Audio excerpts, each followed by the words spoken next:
Greetings and bienvenue, MITZU. Thank you for returning to this broadcast, and welcome to new viewers joining us for the first time. If you like a video, then feel free to subscribe. What's the most unearthly thing you've ever experienced or seen? When we were kids, we used to go out to my aunt's ranch in rural central Wyoming. She owned 2,000 acres of high plains, pick similar, that she inherited from her adopted father. The Mormon Trail ran right through the property, so occasionally she would get crazy fundies who asked permission to go through her property on pilgrimages or something. But other than that, it was rural. Like, the nearest town was a single bar/restaurant and a general store that was smaller than most people's living rooms, and that was a 45-minute drive away. The nearest medical clinic was a 3.5-hour drive, mostly back roads. All of the surrounding property was empty except for occasional cattle drivers. This place used to be home to some tribe of Native Americans. I'm ashamed I don't know the name, but the evidence was abundant. Near the rivers we frequently found arrowheads, and there were indentations in the plains still of ancient fire pits and building outlines from where they used to have settlements. One night in July, we were sitting on the porch and seemingly out of nowhere, a huge thunderstorm appeared on the horizon. It came at us incredibly fast and the temperature dropped drastically. The entire sky was filled with lightning, and because the plains were so flat, everywhere you looked was filled with blue-purple clouds and lightning. The thunder was overwhelming. We didn't lose power, but the craziest thing was the noise. We all heard it, drums and chanting between the thunderclaps. It was as clear as day. It was human voices singing or chanting and whooping, coming from nowhere and everywhere. And the drums were steady and tribal. It wasn't loud, but it was audible without much effort. We all kinda looked around like it was a joke, but it kept going for about 10 minutes before the storm started to let up. I have no idea what it was. My aunt told us that people had seen ghost riders on the plains before, but she had never experienced anything like the chanting. A snow snake. I can't describe it as unearthly because it surely was of this earth. It was meat and flesh and skin, eyes and teeth. But yeah, the strangest things I've ever seen were snow snakes out in the northernmost part of Lapland. They're a warm-blooded offshoot of the snake family that typically eat small rodents and the occasional cat or small dog. White in coloring, a dislocating beakish jaw, a patchy layer of fur that comes from between scales, and two black eyes either side set back from where the mouth flexes back to. Venomous when they bite but ineffective to humans, although it does contain an anticoagulant. Normally they hunt alone, but when my family visited Lapland, we had 3 that tried to get into our cabin. Finnish rangers came and got us out of the cabin, but we weren't allowed to stay there for the rest of the holiday. As far as I know, they shot all 3. I don't know if this really counts, but it's certainly the strangest thing I've seen in real life. Oh yeah, they're about 12 feet long too.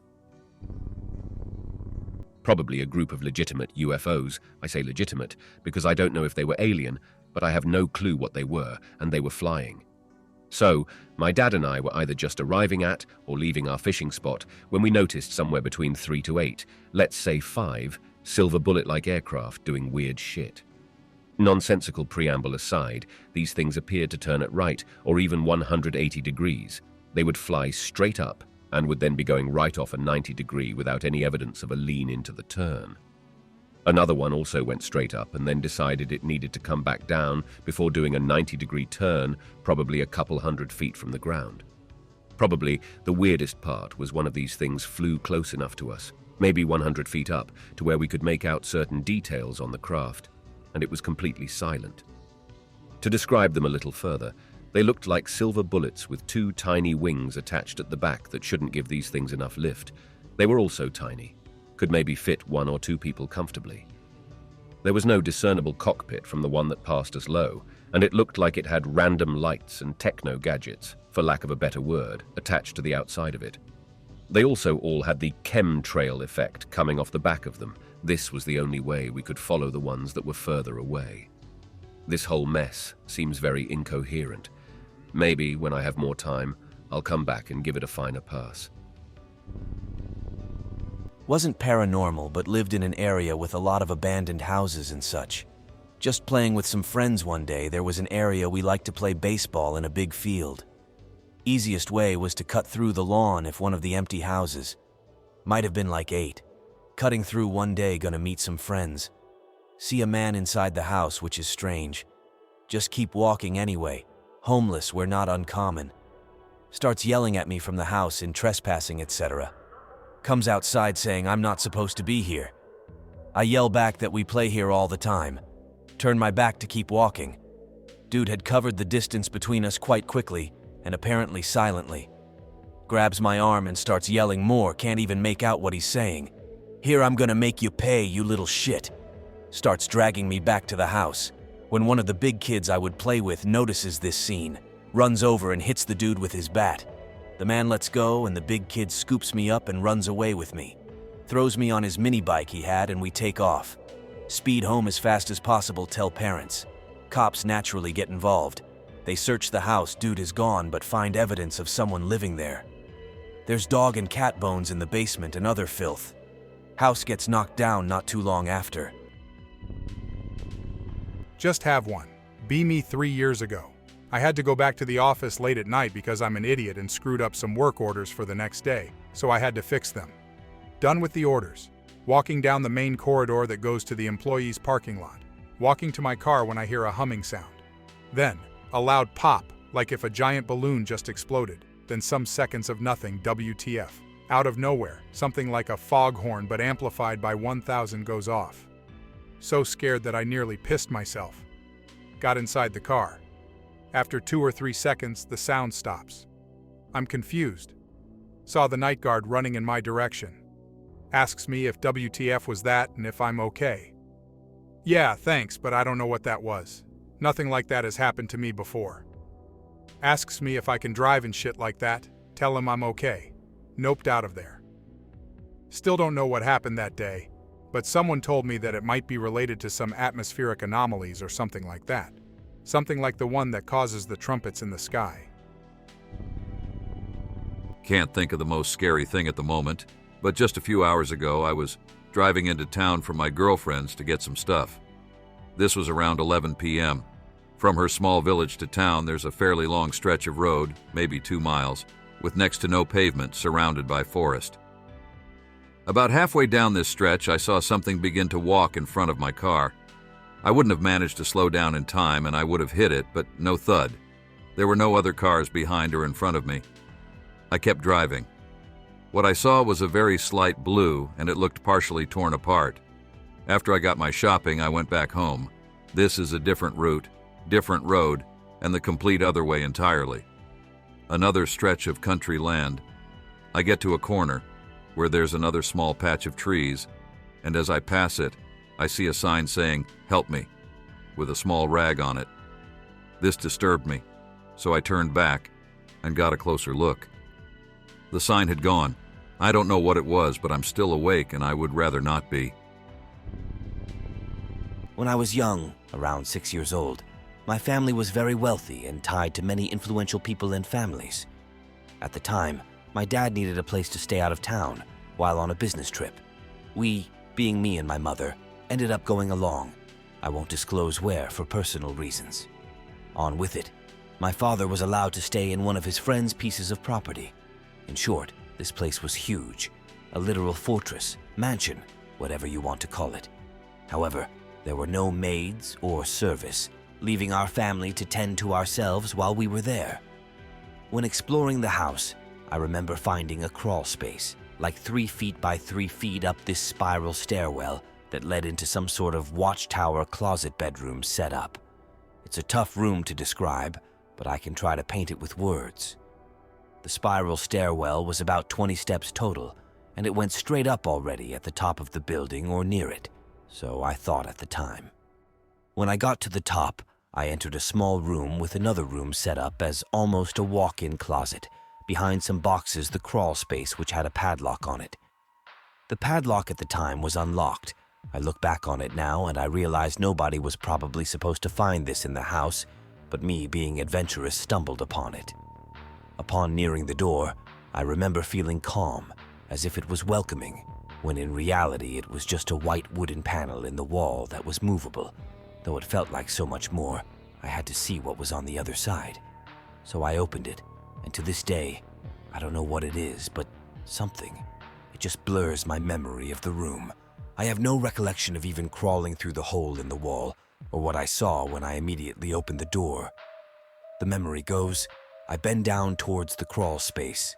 Boom! I'm in this huge, unimaginably and improbably sized room. Built like a cathedral, this room must be like half a football field in size. I couldn't fathom it. Improbable as this room was being, this was at the top of the building. My 6-year-old mind thought nothing of it. In this room, there were 2 windows on the right side, which in the center had 3 steps leading up to a podium of sorts. The 2 windows that were around this podium resembled what you'd see in houses from London in the early 1900s, glass cathedral window stylish. Then all the way down at the other end of the room was this single massive bed, a door beside it. For some reason, I didn't want to explore. I didn't want to take another step into the room. I was a bit scared by the sheer size and emptiness of it.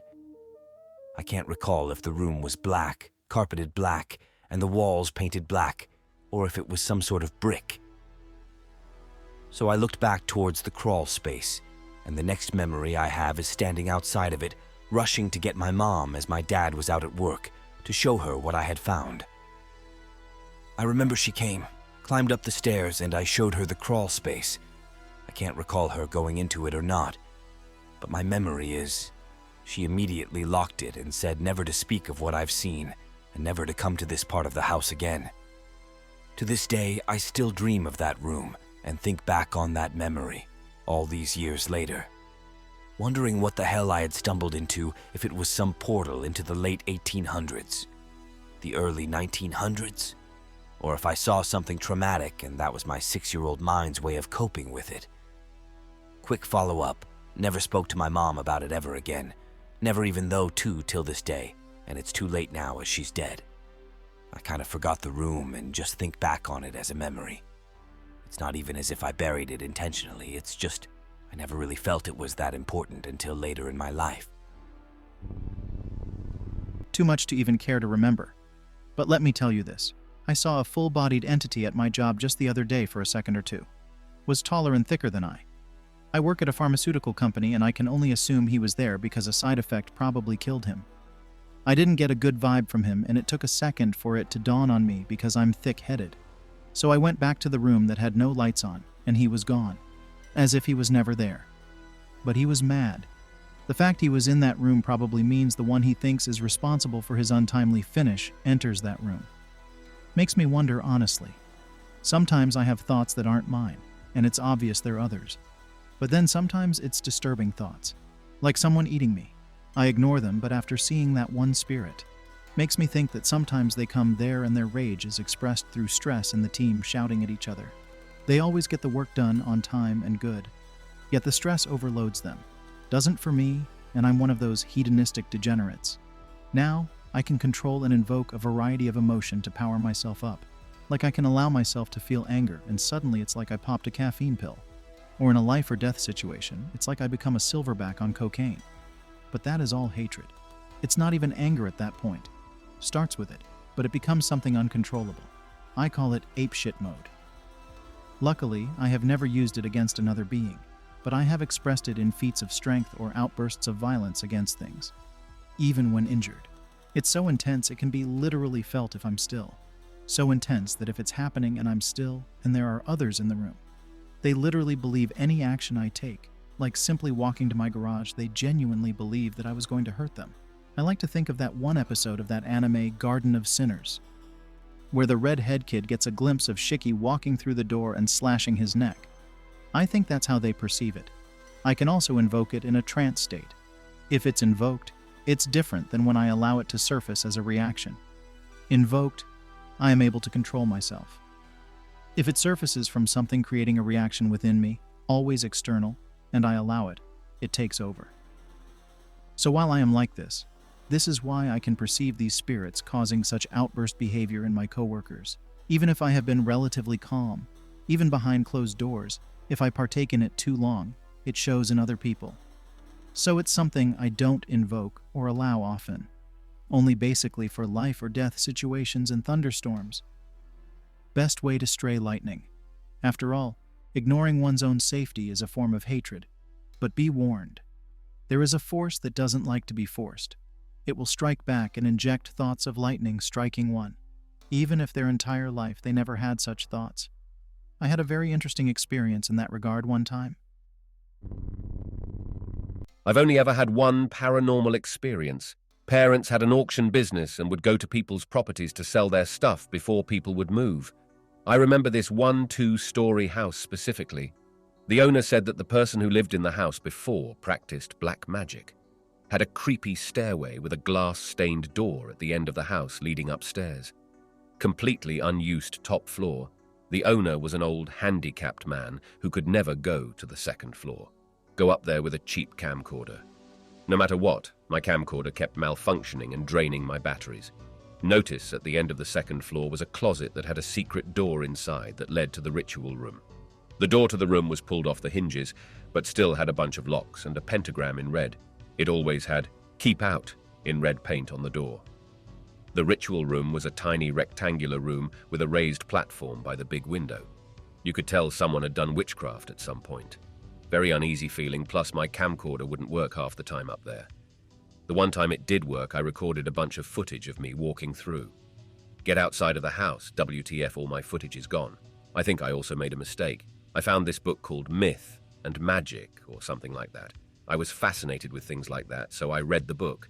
Mainly talked about spiritual deities and alchemy type stuff. I even remember it talking about some entity that would appear if you said a certain incantation. Of course, not really believing that stuff, I said the spell.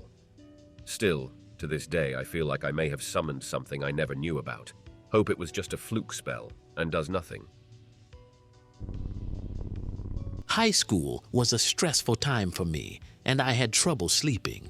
My grades were slipping, and I found it difficult to concentrate on anything. Around some time in my senior year of school, I just stopped dreaming altogether. I felt a little bad. I was a pretty lucid dreamer and missed that feeling. About like a couple days after high school ended for me, when I graduated and things were beginning to sink in, that life's about to change. I had a weird-ass dream. That dream kept building and working on my mind night by night, like I was falling in some black abyss with strange patterns I could just barely see on the edges of what felt like a large chamber. I didn't know what they were. It was just barely bright enough to see. On about the third night, I found myself suddenly floating, not falling, in a bluish, semi-transparent fog. All around me were eyes, some at low and some at high elevations, all staring at me, all whispering at me. I heard noises too coming from the fog, like metal on stone, like something was approaching me. I saw a man, burnt to a crisp, a spike through his chest, and things coming from his arms and legs. He looked like a spider, but he didn't look terrifying. He looked sad, like he was disappointed to see me. Some viewers may find the following video disturbing. Viewer discretion is advised. 8th grade.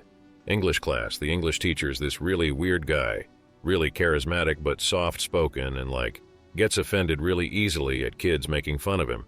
And he talks really candidly about morbid subjects. An example, I had moved to this new school at the beginning of 8th grade. And as well as being an English teacher, he was vice principal.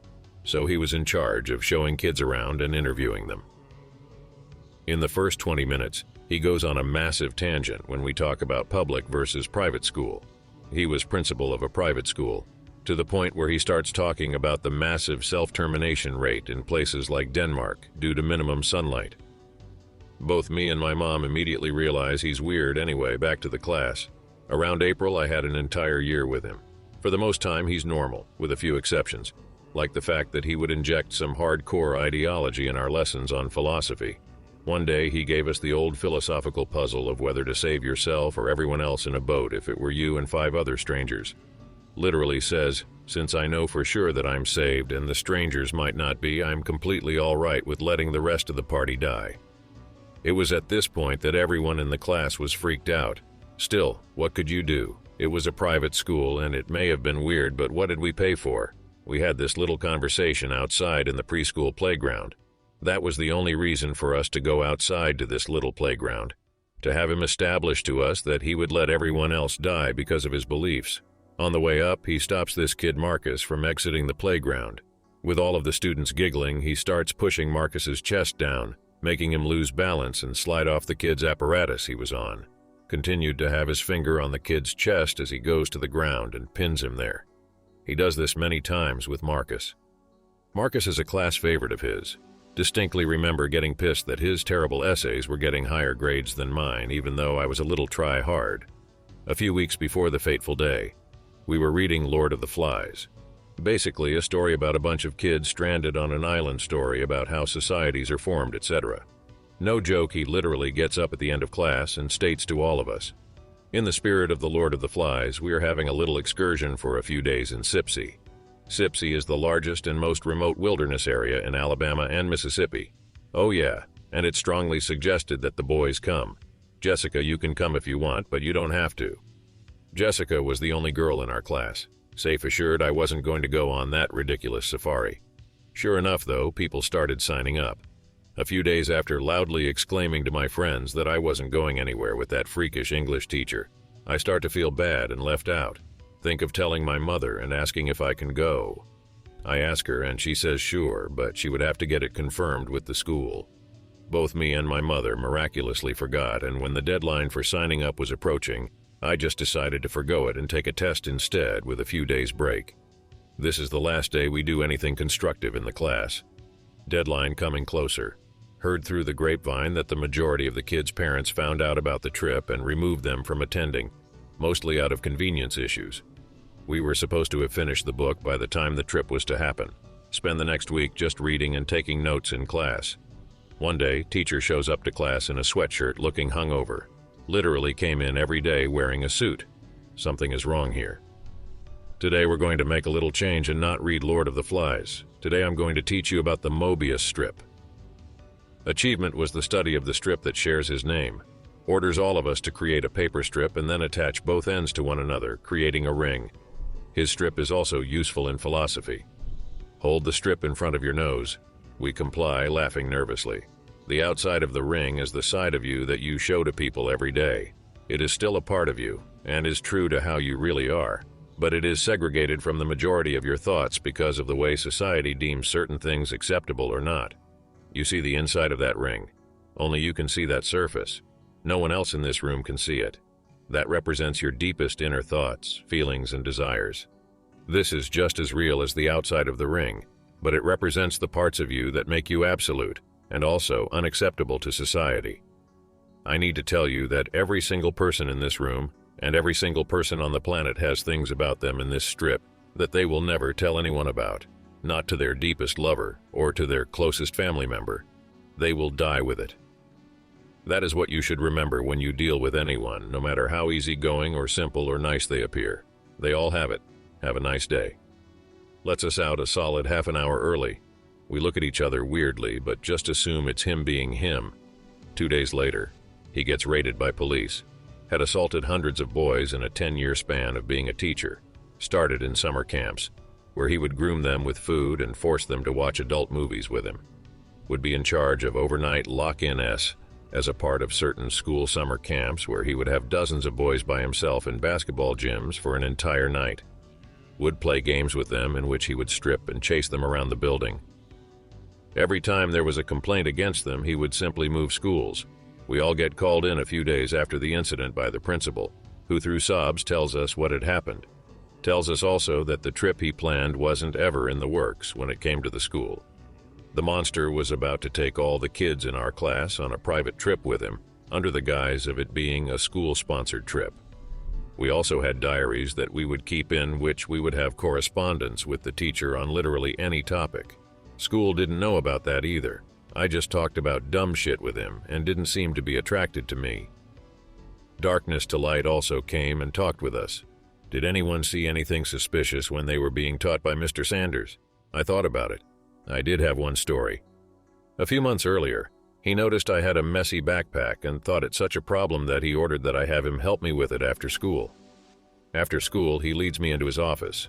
It is a meticulously clean office with a nice view of the courtyard, and jar after jar of sweets. Want anything, tea? No, I'm all right. Okay then, I'll be back in a second. Leaves. Minutes pass. The final school bell rings. Janitors leave. Still not there. Couldn't look out of the window to the outside hallway. Ended up waiting 30 minutes.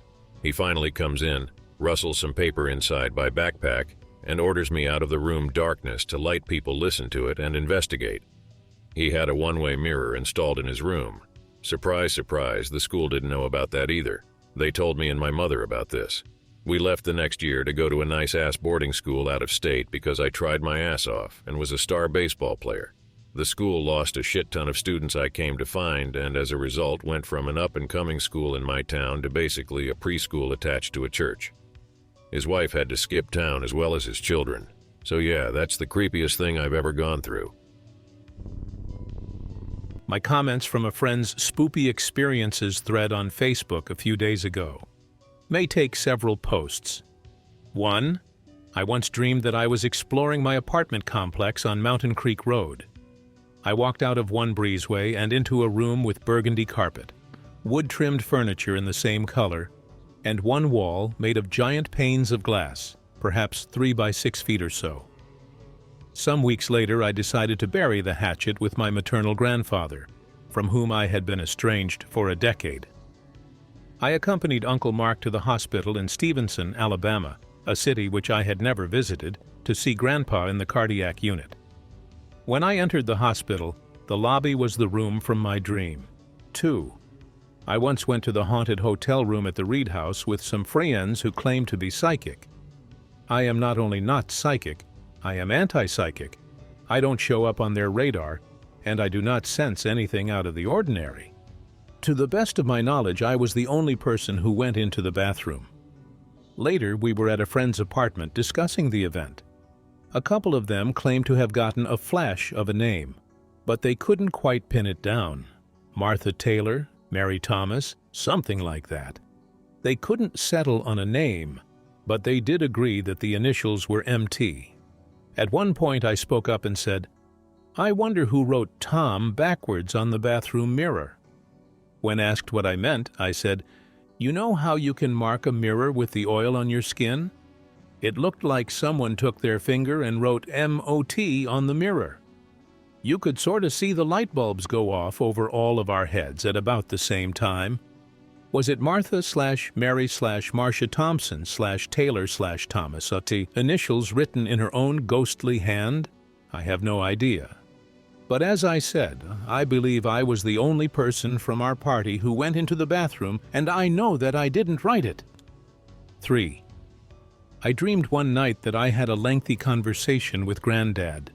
Yes, the same man from the first story. The scene would randomly change as we talked, going from his front porch in Pisgah, Alabama, to the campsite we shared on Weiss Lake for several years, to the carport at Uncle R.C., and Aunt Thelma's place in Ider, Alabama, where the annual family reunion is held. I don't remember a single word that was said, but I do recall the general tone of the conversation. It was fishing, food, parenting, trucks, all the stuff that a grown man of 23 would talk about with his elderly grandfather, and all of that just a dumbass way that men have of saying, "I love you," without actually using the words. I awoke the next morning and stepped outside for my morning cigarette, remembering the dream. It was odd, I very seldom remember my dreams, but pleasant. About an hour or so later, Uncle Mark called me to tell me that Granddad had passed away in the night. I can't prove a damn thing, and I freely admit that this in no way meets any scientific criteria.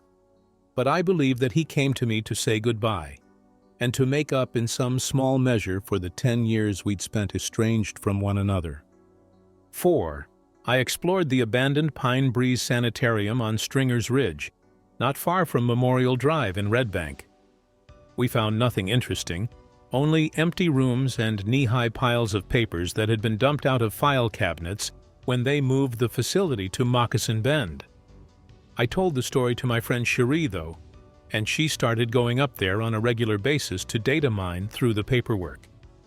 Turns out those piles of papers contained people's entire case histories and life stories.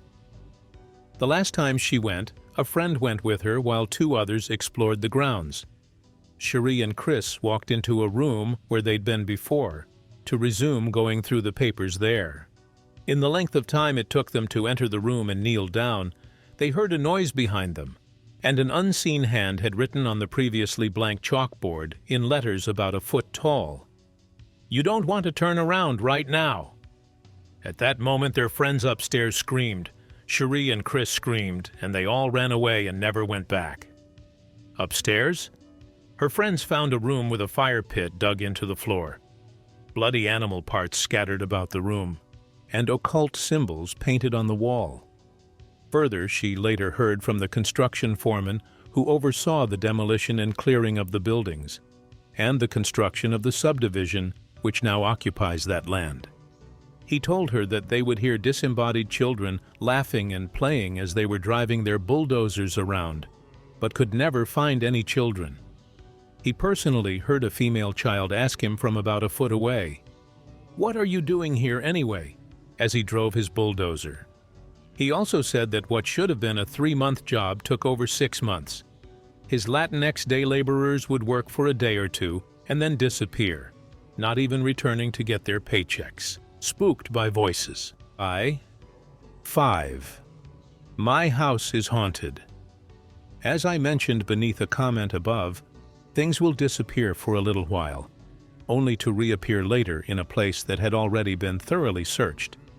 Also, I once witnessed 3 stacked cast-iron mini-cauldrons, weighing 4.25 pounds together, leap several inches off of the kitchen windowsill. Not fall, leap. So far, that one fell off the edge of the kitchen countertop below the windowsill. The cat was nowhere in sight, and she and I were otherwise alone in the house. That Pine Breeze story actually scares the shit out of me. I told it in its brief form, believe it or not, but the whole story actually took about 10 years to unfold. Not included in the brief version. A friend, Cherie's husband, although he was dating someone else in this part of the story, once went up there with his girlfriend, to make out most likely, but she saw something and started screaming, like terrified, inconsolable, incoherent screaming. She couldn't answer when he asked what was wrong, only pointing at something outside the car. Then I saw what she was pointing at, and it was like one of those magic eye 3D images. Once I saw it, it was everywhere, man. What was it? I asked. It was remains, torsos, limbs, heads, all in various states of decay. And they were all over the place. It looked like someone literally, and he doesn't overuse it literally, unloaded a truck bed full of animal bodies and pieces with a pitchfork, scattering them all over the place. Are you sure they were animal, man? Well, they looked like animal remains, but we didn't get out to explore. We got the hell out of there. That was several years before Cherie's friends found the sacrifice ritual room, so who knows? Maybe that shit had been going on for some time, and that was where they'd dispose of the remains. Also not included in the brief version, my exploration was brought to an end by Red Bank cops pointing their guns at me and my friend, mainly me. Once they figured out we weren't vandalizing the place, they put their guns away and talked with us for a bit. One cop said, "They closed this place in the 70s. There was an inmate uprising and several people got killed. They kept a guard up here for a while, but they stopped that in 1985 because weird shit kept happening." "What kind of weird shit?" my roommate asked. The cop just lowered his voice and said, "Weird shit." Red Bank cops are not exactly known for their senses of humor, so I think the guy was being straight with us, if rather cryptic. Also not included in the brief version, my friend Cherie not only data mined at the facility, she researched it as well. It began in the 30s as a tuberculosis sanatorium before transitioning later into a mental institution or sanitarium. In its final years, it was a home for troubled teens. It was the teens who staged the aforementioned uprising. And her research uncovered the fact that over 2,000 people had died there during the facility's history. I don't know if all the death and suffering turned the ground bad, or if the ground was already bad and it drew bad shit to it. But I honestly believe that the ground there is tainted. I will not go back there, even though friends have asked me to go with them to the subdivision which now occupies the land where Pine Breeze once stood. And I was there. Blissfully unaware at that time, yes, but I was there. Walking the ground with all that bad history and death and misery and ghosts and God only knows what the hell else. I'm getting chills just thinking of it. Last thing, and I'm going to spoil it up front and tell you that there is every chance that this whole thing was just my overactive imagination. A decade or so after my exploration and Cherie's experience there, me and my kids were visiting a cousin in Rönnberg.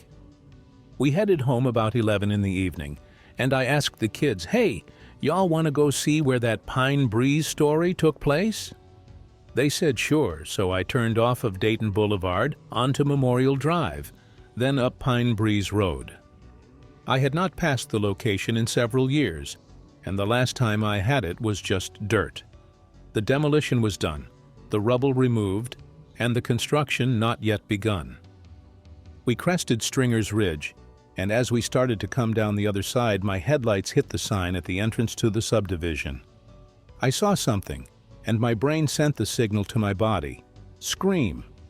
My body responded, and I inhaled so fast and loud that my daughter, seated beside me, heard it and could tell that something was wrong. Fortunately, the image I saw resolved itself before I could unleash the scream held within my lungs, so I simply exhaled.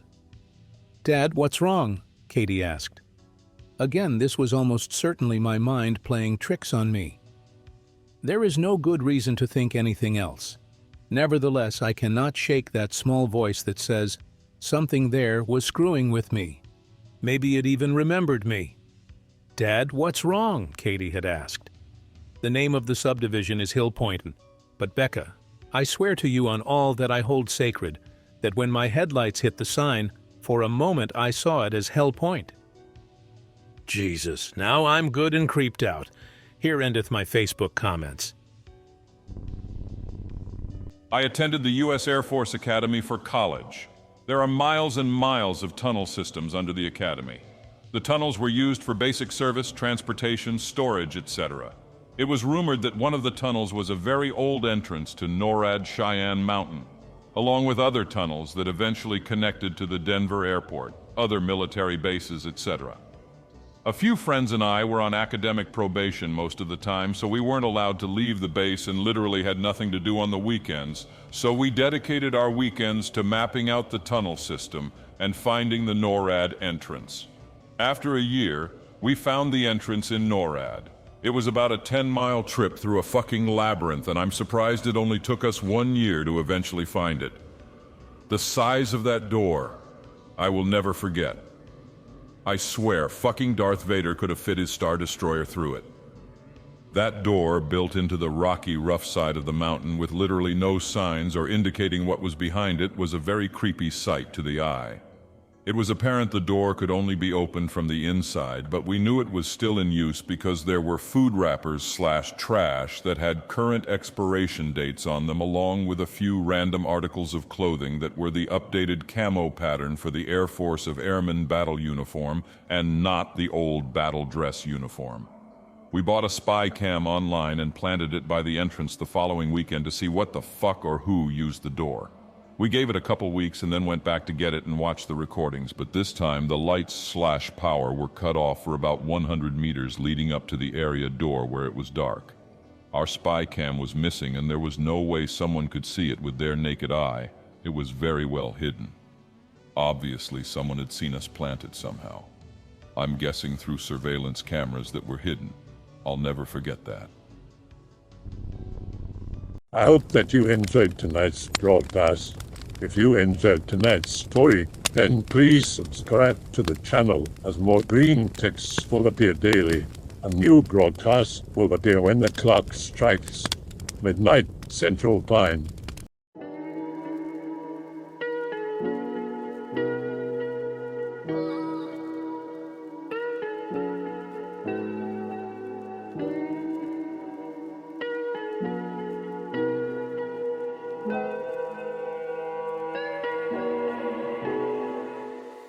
Remember to check the Odyssey and Rumble pages for separate archives of previous broadcasts.